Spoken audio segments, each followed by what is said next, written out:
Alors, commençons par évoquer les origines de la notion de populisme. Bien avant les mobilisations des Gilets jaunes entamées à l'automne 2018, les termes de populisme, populiste, n'ont cessé d'envahir l'espace public au cours des mois et des années précédents, alimentant également les rayons des librairies. Les déclarations des dirigeants politiques et les éditoriaux regorgent d'allusions au populisme et au danger qu'il ferait courir au régime politique et tout particulièrement aux démocraties. Un vent planétaire soufflerait des États-Unis à l'Amérique latine, de l'Asie à l'Europe. Constamment brandi, le terme de populisme n'est presque jamais défini et relève le plus souvent de l'anathémisation de l'adversaire.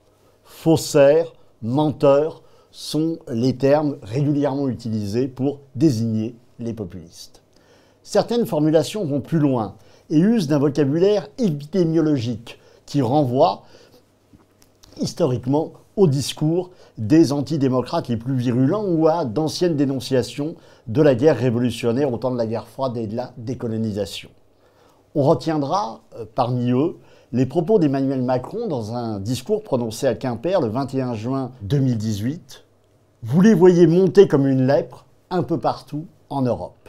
Cette thématique de la lèpre populiste lui avait valu cette réplique de Philippe de Villiers le 11 octobre suivant. « Moi, je lui dis dans les yeux, Emmanuel, moi je suis populiste. D'ailleurs, il parle de lèpre populiste, donc moi je suis lépreux, j'ai ma petite crécelle. » À celles et ceux qui en douteraient, nous vivrions donc bien un moment populiste, pour reprendre une formule utilisée aussi bien par le chef de file de la Nouvelle Droite, Alain de Benoît, que par la philosophe Chantal Mouffe, chantre avec le philosophe argentin Ernesto Laclau, décédé en 2014, d'un populisme de gauche. Un populisme de gauche qui a largement irrigué un mouvement comme le mouvement espagnol Podemos. Ce populisme de gauche fait d'ailleurs considérer à certains, notamment au sociologue Federico Tarragoni, qu'il existerait un esprit démocratique du populisme. Sur un autre mode, un politiste comme Jan Werner Müller ouvre un essai de référence sur le populisme par cette question « Qui au juste n'est pas populiste ?» Le constat donc de cette présence, pour ne pas dire de cette omniprésence dans l'espace public est d'importance et nous invite par conséquent à prendre ce populisme au sérieux et à essayer de retracer l'histoire de cette notion, ce que nous avions fait d'ailleurs dans un dictionnaire du populisme, rédigé par plus d'une centaine d'auteurs de 12 nationalités différentes et composé de 263 notices. Qu'en est-il à présent de la notion elle-même et de ses différentes acceptions ? Questionner le populisme invite à s'interroger sur le mot, formé du radical latin populus, qui signifie peuple, et du suffixe isme ou iste, pour l'adjectif populiste. Il apparaît que l'on peut discerner 5 moments qui correspondent à autant de sens du mot populisme. Première étape, elle nous amène au-delà de Rome, du tribunal de la plèbe, donc de l'Antiquité. Première étape de l'époque contemporaine, elle nous amène en Russie, à la Russie de la fin du XIXe siècle. Et on rappellera que le substantif populisme est apparu en français en 1912 sous la plume de Grégoire Aleksinsky, un ancien député russe qui a publié, en 1912 donc, un ouvrage intitulé « La Russie moderne ». C'est dans ce livre qu'il emploie le terme populisme, il dérive d'ailleurs du mot populisme, populiste, un terme qui était déjà utilisé, il faut le dire, par le Larousse mensuel illustré qui donnait du mot populiste le sens suivant, membre d'un parti prônant des thèses de type socialiste en Russie. Voilà ce que l'on disait du populisme au début du XXe siècle. Alors, à quoi est-ce que ce populisme fait référence ? Il fait référence en particulier à ce qu'on appelait le mouvement des Narodniki, promoteur à partir des années 1860 d'un socialisme agraire cherchant à articuler, à agréger les intellectuels, le peuple et la révolution, pour reprendre le titre d'un célèbre ouvrage de Franco Venturi. Cette dimension agrarienne du populisme n'est pas exclusive du cas russe, car un second sens et un second foyer du populisme ont été repérés aux États-Unis, cette fois-ci, à la fin des années 1890, autour de ce qu'on a appelé le People's Party. Un populisme rural, petit bourgeois, qui s'est voulu l'héritier du peuple fondateur de la démocratie américaine.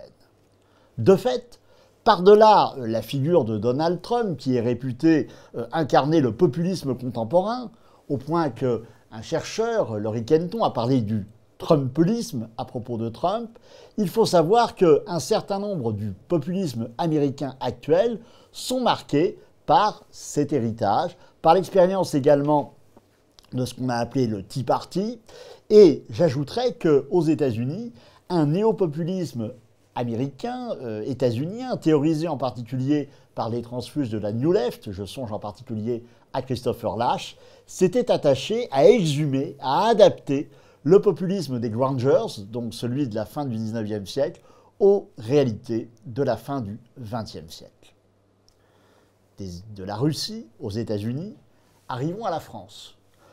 Quand on parle de populisme en France, on va parler de toute autre chose dans l'entre-deux-guerres. On va parler de littérature et de cinéma, autour en particulier du roman populiste. En 1929, un manifeste du roman populiste est publié dans l'œuvre, et ce manifeste s'accompagne du prix du roman populiste. Ce prix a récompensé un roman devenu célèbre à cause de son adaptation cinématographique, le célèbre Hôtel du Nord d'Eugène Daby, mis en scène par la suite avec les interprétations de Louis Jouvet et d'Arletty. Que signifie ce populisme à la française? Eh bien, c'est une nouvelle école littéraire qui entend ramener la littérature à l'humble niveau des vies médiocres, débarrassée de toutes les doctrines sociales qui tendent, selon ses promoteurs, à déformer les œuvres littéraires. Donc le populisme de ce manifeste prend par conséquent ses distances avec ce qu'on appelle à l'époque la littérature prolétarienne d'inspiration marxiste. Quatrième volet, le point de passage obligé, c'est l'Amérique latine. Le populisme a déjà une histoire nourrie lorsqu'il est saisi par l'Amérique latine dans le cadre d'un quatrième moment qui lui confère un tout autre sens. En Amérique latine, le populisme est devenu, au fil des années, une catégorie classique des sciences sociales. Une catégorie classique qui s'est construite sur un mode endogène en entendant bien distinguer le cas latino-américain des modèles européens et d'abord des fascismes, puisque les populistes latino-américains ont souvent pu être qualifiés de fascistes. Parmi ces auteurs classiques qui ont réfléchi sur le populisme américain, latino-américain, on compte en particulier le sociologue Gino Germani, qui est actuellement encore une référence de premier plan. Alors, quand on parle de populisme en Amérique latine, à quelle figure, à quel régime fait-on allusion? On en retiendra trois, centrés dans l'avant-second conflit mondial et au sortir de celui-ci. Le Mexique, avec un personnage qui était Lázaro Cárdenas, président du Mexique entre 1934 et 1940. Le Brésil, avec Vargas et son État nouveau entre 1930 et 1945, puis entre 1951 et 1954. Et bien sûr, sans doute le plus connu en France, le péronisme, centré sur la figure de Juan Domingo Perón, mais également de sa femme Eva, au pouvoir en Argentine entre 1946 et 1955, avant le retour d'Isabel Perón au début des années 70. Le populisme latino-américain a ceci de particulier qu'il ne désigne pas seulement des figures, des mouvements, mais également des régimes. Et ces régimes politiques présentent sur le plan idéologique un certain nombre d'orientations communes bien identifiées, qui sont les suivantes, si on résume. Un antilibéralisme affiché, une volonté d'intégration des masses, en particulier des secteurs les plus pauvres de ces sociétés. Songeons au hareng bien connu d'Eva Perón en faveur de ce qu'elle appelle les descaminados. Ajoutons aussi le souci de ces régimes populistes de prôner une forte intervention de l'État en matière économique et sociale.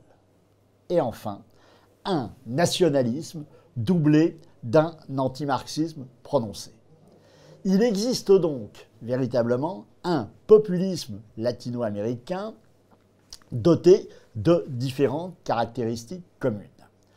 Ces caractéristiques communes, elles sont idéologiques, je l'ai dit, mais elles sont aussi, ces caractéristiques communes, rattachables à un contexte d'émergence qui est marqué par une crise économique, la crise des années 30, le rôle d'un dirigeant charismatique, qui n'est pas seulement un homme, mais qui, dans le cas latino-américain, et en particulier en Argentine, peut être une femme, mais aussi par un certain nombre de réponses économiques et sociales marquées par le corporatisme et le protectionnisme. Alors, concernant l'Amérique latine, la question du populisme historique existe. Elle est aujourd'hui tout à fait admise par tous les travaux existants sur le sujet. La question se pose cependant de savoir si on peut ou non parler d'un néo-populisme à travers notamment les figures de Chavez au Venezuela, Lula au Brésil, Correa en Équateur ou Morales en Bolivie. Alors, peut-on les rattacher sans embâge au populisme d'antan, qualifier ces régimes de néo-populisme? Je n'entrerai pas évidemment dans cette controverse, mais je soulignerai qu'il faut quand même veiller à ne pas procéder à des amalgames trop hâtifs. Je pense en particulier au cas de Bolsonaro, qui, en Europe occidentale et en France en particulier, est régulièrement rattaché au populisme, alors qu'en réalité, les racines de Bolsonaro puisent davantage dans la dictature militaire de 1964 que dans le Brésil de Vargas et de son État nouveau. Alors, voyons à présent ce qu'il en est, ce sera la dernière étape, des populismes actuels et de leur remise en perspective. On sait en France tous les usages, ou plutôt les mésusages, portés par une comparaison entre la France actuelle et celle des années 30. Méfions-nous, comme souvent, des analogies commodes. Mais on peut en même temps considérer que le populisme contemporain en France n'est pas évidemment sans racines. Il n'est pas sans racines en ce sens que l'émergence de ces mouvements dits populistes pose un certain nombre de questions qui sont des questions tout à fait classiques en histoire et en particulier dans des contextes de crise. J'en signalerai quelques-unes.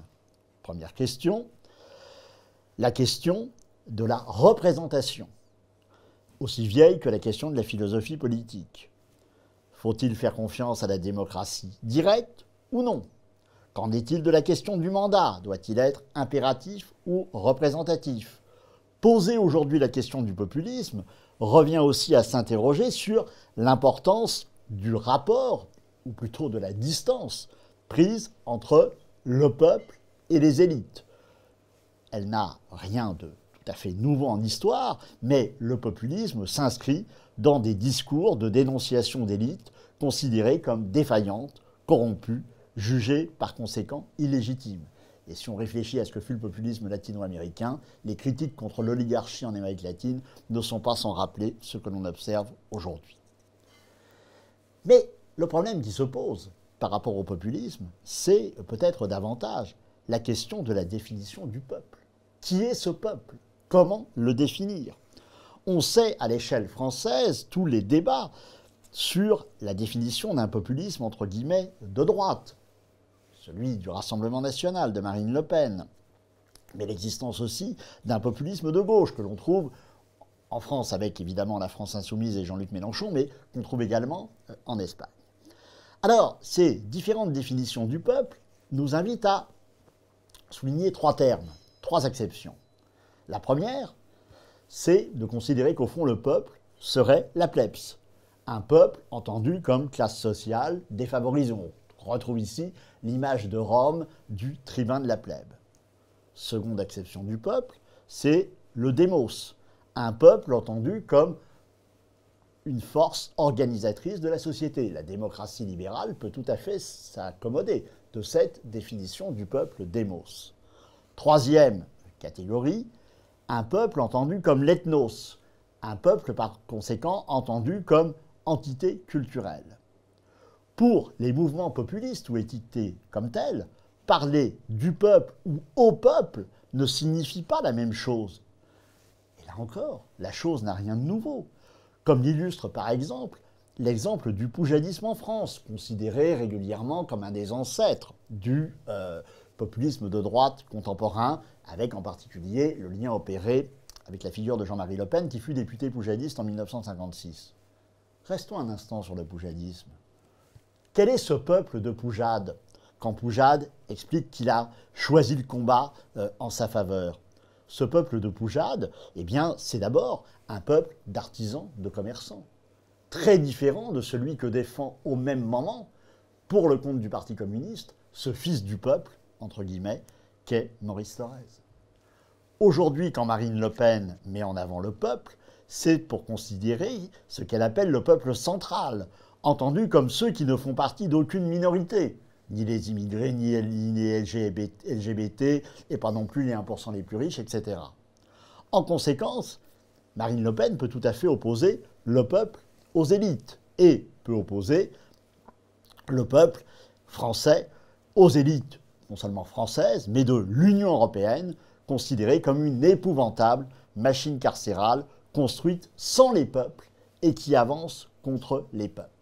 Et on retrouve d'ailleurs dans le discours de Marine Le Pen contre l'Union européenne toute cette articulation visant à dénoncer les élites, cette fois-ci non plus seulement à l'échelle française mais à l'échelle européenne, en les regardant, comme elle le dit, droit dans les yeux, regardons ces maîtres illégitimes droit dans les yeux et rappelons-leur qui est maître chez soi en démocratie. Ce qui explique que ce populisme prôné par Marine Le Pen va être un populisme qui prône en particulier la démocratie directe et l'importance du référendum. Alors, ce qu'on observe en France n'est pas évidemment forcément complètement original. Il existe en Europe un populisme, entre guillemets, marqué à droite avec les guillemets qu'on peut mettre pour la chose. S'il était isolé sur la scène européenne au début des années 2000, le Front National, devenu Rassemblement National, était relativement isolé sur la scène européenne au début des années 2000. Aujourd'hui, ce n'est plus le cas. On a assisté, toutes ces dernières années, à l'émergence de forces sur l'ensemble du continent européen, de l'Europe du Nord à l'Allemagne, l'alternative pour l'Allemagne, à l'Italie, la Lega, à l'Espagne, au mouvement Vox. Cette émergence, elle appelle une double remarque. La première, c'est que beaucoup de ces forces politiques dont on parle aujourd'hui, en réalité, ne sont pas des forces aussi nouvelles que cela.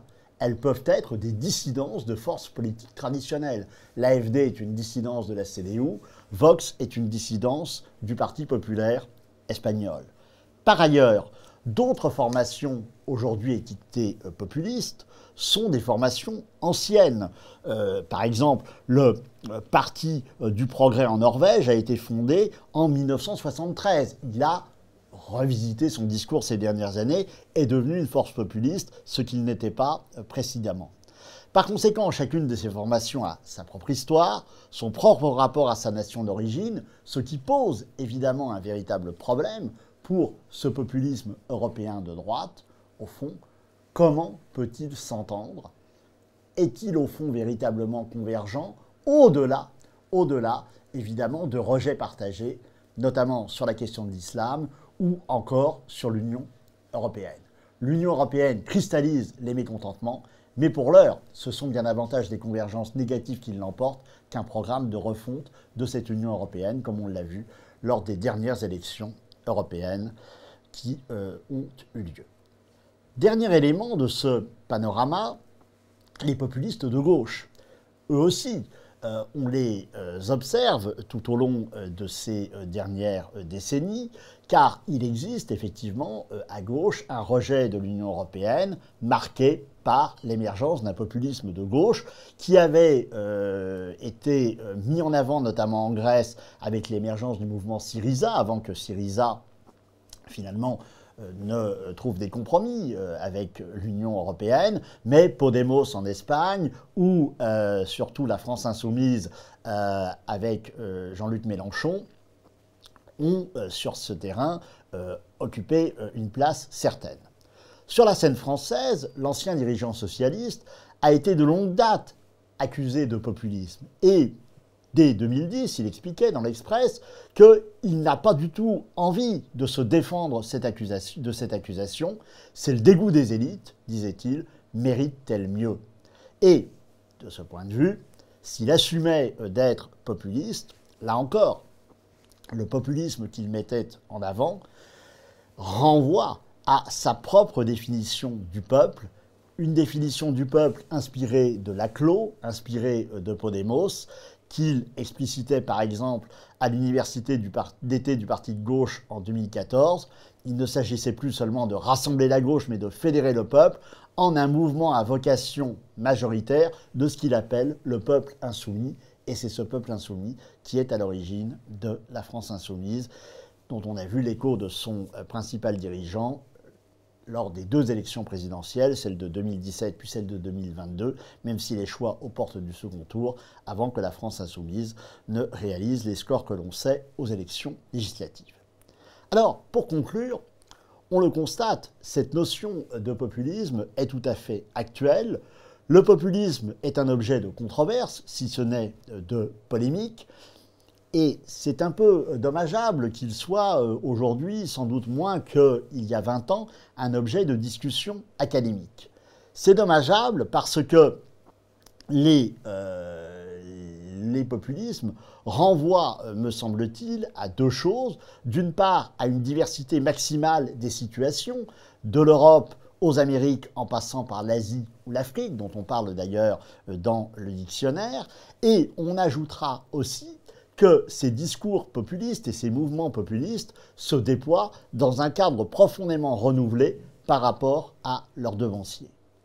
Certes, les dirigeants populistes d'antan, ils n'étaient pas les seuls, avaient largement mobilisé les moyens de communication, notamment la radio, mais à présent, la place occupée notamment par les réseaux sociaux permet aux populistes de nouer un lien encore plus direct entre eux-mêmes et le peuple, ou le peuple tel qu'ils le définissent. Ajoutons, enfin pour finir, que ce populisme, aujourd'hui, ne se décline plus seulement au masculin, même s'il y avait avant Eva Peron, mais qu'il se décline aussi au féminin, ce qui fait que nous sommes en présence d'un mouvement tout à fait actuel, contemporain, et dont on peut penser qu'il est appelé à se développer encore dans les mois et les années qui viennent.